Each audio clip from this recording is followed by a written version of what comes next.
The word tenor comes from tenere, so it's to hold. So it was in sort of medieval music, it was the person who actually pretty much sang the same note, held onto it and sort of grounded the whole thing. That was the original meaning of the word tenor.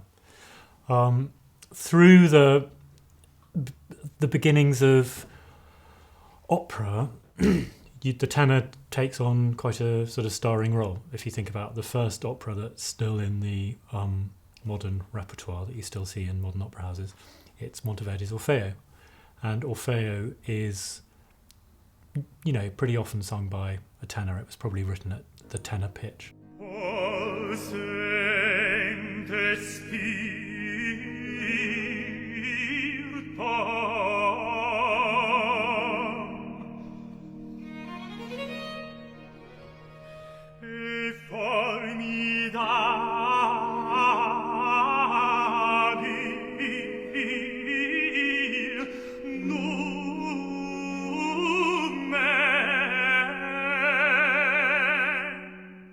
But that would be a sort of 17th century tenor who would not be what we, wouldn't be a tenor like we think of a tenor, wouldn't be a sort of Pavarotti but then I'm not a Pavarotti. So, then there's the other roles in Monteverdi would be Ulysses and the Return of Ulysses, another hero.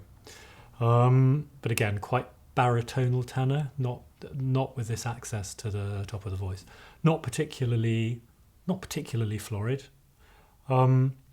What you get in the course of the 17th century as you're going through is an increasing reliance on the castrato as the hero of opera. And you see that in Handel. The people that sort of put bums on seats in London were these extraordinary Farinellis and Senesinos who Handel knew from travelling around Europe and who he managed to engage, and he wrote roles for them. But at the same time, he had a number of fabulous tenors for whom he wrote. And I think what we find in Handel opera is that there's usually a great role for a tenor when there was a great tenor available. John Beard was a real favourite. John Beard had been a choir boy. He was a Londoner. He worked a lot for Handel, and there are some smaller roles. One of the arias I'm singing is Un momento di contento from Alcina. That was written for John Beard in the role of Orante. But we know John Beard much better as the great tenor of the oratorios, as sort of Joshua or Jephthah, or singing the solos in the Messiah. So he was one famous great tenor. Then there were two Italians, Annibale Piofabri, who was a sort of, I would say, quite a light, very florid tenor. There are arias written for Borrosini, who was this great actor, great figure in European theatre. Handel was above all things, I think, a man of the theatre, and he'd been all over the place. He comes out of the German tradition as an organ player, but then he goes pretty swiftly to Italy and travels around Italy, sort of picking up the Italian culture. He's very familiar with French opera.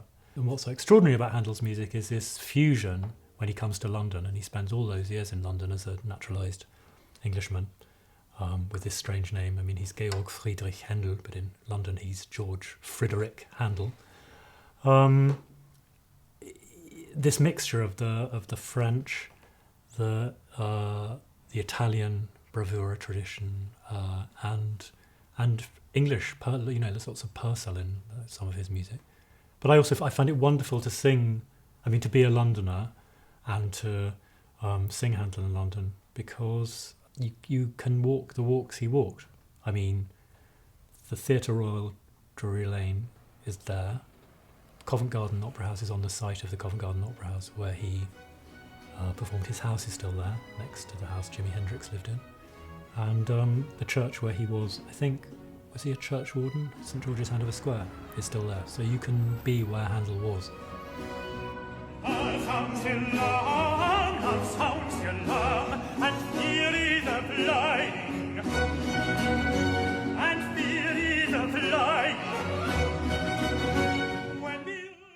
Handel's tessitura lies pretty much in what I would think of as being a natural place for a tenor like me. And it wasn't really until the 19th century that that tenors discovered this what was called singing top C's in the chest, which was a sound that was invented and then has become associated with the tenor, and it's not all of tenordom.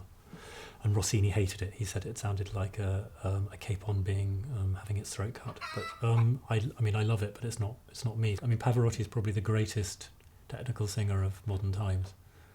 But I wouldn't necessarily particularly want to hear him singing certain things of Handel because it's so bright and so pingy. But it's nice to have something that one can sing. I mean, I can't sing Puccini, but I can sing Handel. Scherza infida, scherza